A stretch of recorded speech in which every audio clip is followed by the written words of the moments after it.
Christmas റിലീസുകൾ തിയേറ്ററിൽ ഇപ്പോൾ എത്തിക്കൊണ്ടിരിക്കുകയാണ്. അപ്പോൾ നമ്മൾ കഴിഞ്ഞൊരു എപ്പിസോഡിൽ 1995 ക്രിസ്മസ് സിനിമകളെ കുറിച്ച് പറഞ്ഞു. അപ്പോൾ ഇന്ന് ഞാൻ ഡിസ്കസ് ചെയ്യാൻ പോണത് 2000 ഡിസംബർ ആ ക്രിസ്മസിന് ഇറങ്ങിയ സിനിമകളെ കുറിച്ചാണ്. സൂപ്പർ താരങ്ങൾ തമ്മിൽ ബോക്സ് ഓഫീസിൽ ഏറ്റുമുട്ടിയ ഒരു സീസൺ ആയിരുന്നു അത്, ഡിസംബർ 2000. അന്ന് പ്രധാനപ്പെട്ട സിനിമ എന്ന് പറയുന്നത് അന്ന് ഒരുപാട് പ്രതീക്ഷകളോടെ എത്തിയ സിബി മലയിൽ മോഹൻലാൽ കൂട്ടുകെട്ട് ഒരുപാട് കാലങ്ങൾക്ക് ശേഷം ഒന്നിക്കുന്ന സിനിമ ദേവദൂതൻ. പിന്നെ അന്നത്തെ ഹിറ്റ് മേക്കർ വിനയൻ മമ്മൂട്ടിയായിട്ട് ആദ്യമായിട്ട് ഒന്നിക്കുന്ന ദാദാ സാഹിബ്. പിന്നെ റാഫി മെക്കാട്ടിൻ്റെ ഒരു മൾട്ടി സ്റ്റാർ സിനിമ തെങ്കാശി പട്ടണം. ഇതാണ് പ്രധാനമായിട്ടുള്ള സിനിമകൾ. പിന്നെ സംവിധായകൻ ജയരാജിൻ്റെ ശാന്തം എന്ന് പറയുന്ന ഒരു സിനിമ. ഇത്രയും സിനിമകളാണ് അന്ന് പ്രധാനമായിട്ടും ആ ഒരു ക്രിസ്മസ് സീസൺ ഉണ്ടായിരുന്നത്. അപ്പോൾ ദേവദൂതൻ എന്ന് പറയുന്ന ഒരു സിനിമ അന്ന് ശരിക്കും എനിക്കൊന്ന് ചെങ്കോൽ എന്ന് പറയുന്ന ഒരു സിനിമ 93 ചെങ്കോലിന് ശേഷം സമറിൽ ബദലയും ചെയ്തിട്ടുണ്ട്, ഉസ്താദ് ചെയ്തിട്ടുണ്ട് സിബി മലയിൽ മോഹൻലാൽ. പക്ഷെ അതൊക്കെ ഒരു എന്താ പറയുക, സ്ഥിരം സിബി മലയിൽ സിനിമ പോലെയല്ല. ശരിക്കും നമുക്കറിയാം, സമറിൽ ബദലിൽ ഗസ്റ്റ് റോളായിരുന്നു. ഉസ്താദ് ശരിക്കും ഒരു ഷാജിക്കല ചെയ്യേണ്ട ഒരു സിനിമ. പിന്നീട് സിബി മലയിൽ സംവിധായകനാവേണ്ട ഒരു ഘട്ടം, അങ്ങനെ ഒരു കഥയൊക്കെ കേട്ടിട്ടുണ്ട്. എന്തായാലും ദേവദൂതൻ എന്ന് പറയുന്ന ഒരു സിനിമ അന്നത്തെ ഒരു അനൗൺസ്മെന്റും എനിക്കിപ്പോഴും ഓർമ്മ ഉണ്ട്. അന്ന് ആ ഒരു സിനിമ ഇറങ്ങുന്നതിന് മുമ്പുള്ള ന്യൂസ് പേപ്പറിലൊക്കെ അതിൻ്റെ ഇതിനെക്കുറിച്ച്, പിന്നെ പാട്ടുകൾ, അതിൻ്റെ ഓൾറെഡി വിദ്യാസാഗറിൻ്റെ പാട്ടുകൾ. അപ്പോൾ അതൊരു ഒരു ഫാമിലി മൂഡിലുള്ള ഒരു സിനിമ, അല്ലെങ്കിൽ റൊമാൻസ്, ക്യാമ്പസ്, എന്തൊക്കെയോ ഒരു പ്രത്യേകിച്ച് സമറിൽ ബദലയും ഒക്കെ കഴിഞ്ഞ് സിനിമയിൽ ആ ഒരു ഇതിൽ നിൽക്കുകയാണ്. അങ്ങനത്തെ ഒരു ഇമേജിൽ നിൽക്കുമ്പോൾ ഭയങ്കര പ്രതീക്ഷകളോട് ഇറങ്ങി. പക്ഷേ ആ ഒരു സിനിമ അന്ന് തിയേറ്ററിൽ ശരിക്കും പരാജയം തന്നെയായിരുന്നു. നമുക്കറിയാം, ഒരു വലിയൊരു ഡിസാസ്റ്റർ തന്നെയായിരുന്നു. അതിൻ്റെ നിർമ്മാതാവ് സിയാദ് കോക്കറിന് ഒരുപാട് നഷ്ടം വന്ന സിനിമയാണ്. രഘുനാഥ് പല്ലേരി പറഞ്ഞിട്ടുണ്ട്, ഒരുപാട് എന്താ പറയുക, ഭയങ്കര ഡിപ്രഷൻ അല്ലെങ്കിൽ അങ്ങനത്തെ ഒരു ഭയങ്കര മാനസികാവസ്ഥയായിരുന്നു ആ ഒരു സിനിമ. ശരിക്കും അത് മോഹൻലാൽ അല്ലായിരുന്നു. നമുക്ക് അതിൻ്റെ കഥകളൊക്കെ അറിയാം. അവർ വർഷങ്ങൾക്ക് മുമ്പ് സിബി മലയിൽ ശരിക്കും ആദ്യം സംവിധാനം ചെയ്യാൻ 80കളുടെയൊക്കെ ആദ്യമായിട്ട് സിബി മലയിൽ സംവിധായകനാവാൻ വേണ്ടി ഉദ്ദേശിച്ച സമയത്ത് പ്ലാൻ ചെയ്ത ഒരു കൊച്ചുകുട്ടീനെ വെച്ചിട്ടുള്ള ഒരു ഫാൻറ്റസി സിനിമയായിരുന്നു. പിന്നീട് അത് മാറി കുറെ കഴിഞ്ഞ് ഇവരതൊരു ഒരു കോളേജ് സ്റ്റുഡൻറ്റിനെ വെച്ചിട്ട്, അതായത് കോളേജിലൊക്കെ പഠിക്കുന്ന ഒരു പയ്യൻ്റെ ഒരു കഥ സെൻട്രൽ ക്യാരക്ടറാക്കി ചെയ്യാം എന്ന് പറഞ്ഞാൽ അന്ന് ഹിന്ദി സീരിയലിലൊക്കെ മോഹം കാണിച്ച് നടന്നിരുന്ന മാധവനെ അഭിനയിപ്പിക്കാമെന്ന് വിചാരിച്ചു. പിന്നീട് മാധവൻ ആ സമയത്ത് മലയപ്പായതേ കമ്മിറ്റഡ് ആയപ്പോൾ അത് മാറ്റി വെച്ച് പിന്നെ പെട്ടെന്ന് മോഹൻലാലിന് ഒരു ഡേറ്റ് കിട്ടിയപ്പോൾ അങ്ങനെയൊക്കെ ഉണ്ടായ ഒരു സിനിമയാണ്. അതിനുവേണ്ടി മോഹൻലാലിന് വേണ്ടി കഥയൊക്കെ കുറേ പേരൊക്കെ മാറ്റങ്ങളൊക്കെ വരുത്തിയിട്ടാണ് ദേവദൂതൻ സംഭവിച്ചത്. ആ സിനിമ അന്ന് പരാജയമായി.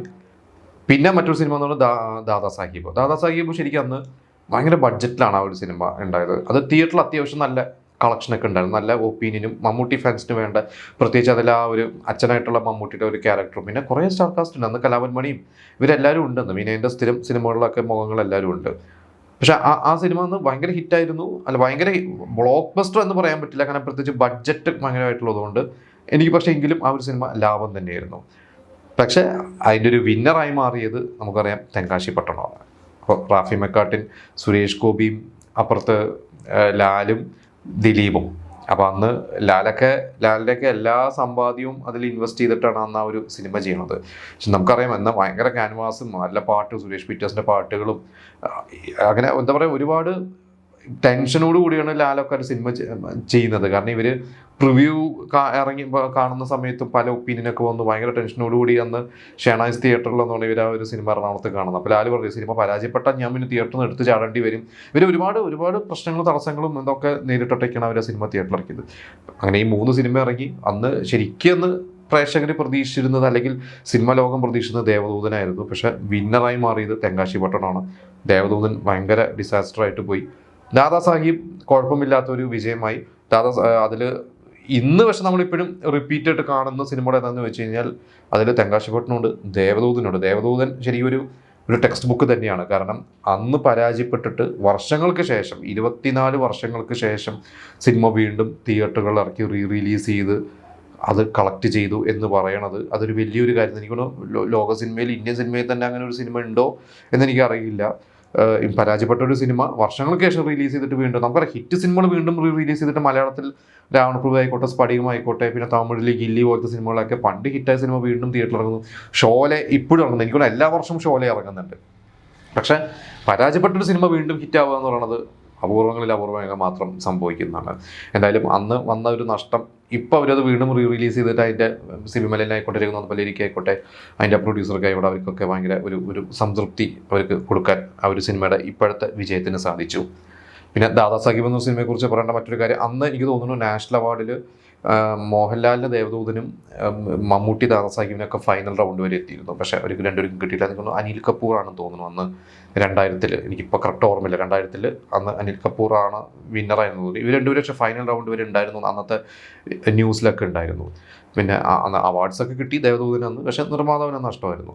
പിന്നെ ദാദാസാഹിബിന് ഉള്ളൊരു ഗുണം എന്ന് വെച്ചാൽ ദാദാസാഹിബ് കഴിഞ്ഞതോടുകൂടി വിനയൻ എന്ന് പറയുന്ന ഒരു സംവിധാനം, അന്ന് ഒരുപാട് ഹിറ്റുകൾ കൊടുക്കുന്നൊരു വിനയൻ ഒരു വർഷം 3-4 സിനിമയൊക്കെ വരെ അദ്ദേഹം ചെയ്തിട്ടുണ്ട്.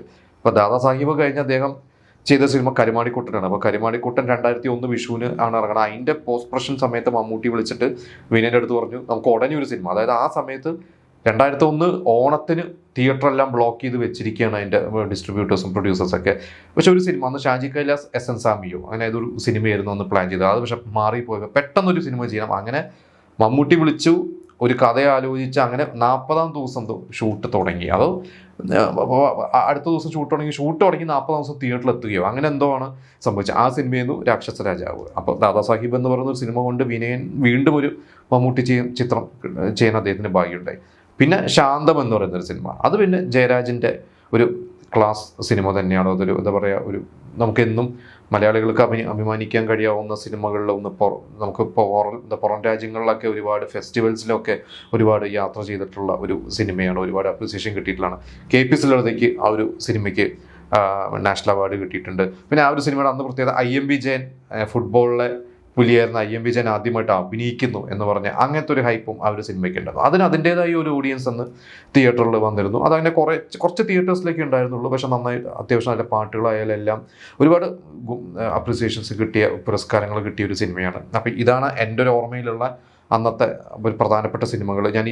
ഞാനൊന്ന് സെർച്ച് ചെയ്ത് നോക്കിയപ്പോൾ വേറെയും സിനിമകളൊന്നും ക്രിസ്മസിനില്ല, ഇത്ര സിനിമകൾ തന്നെയാണ്.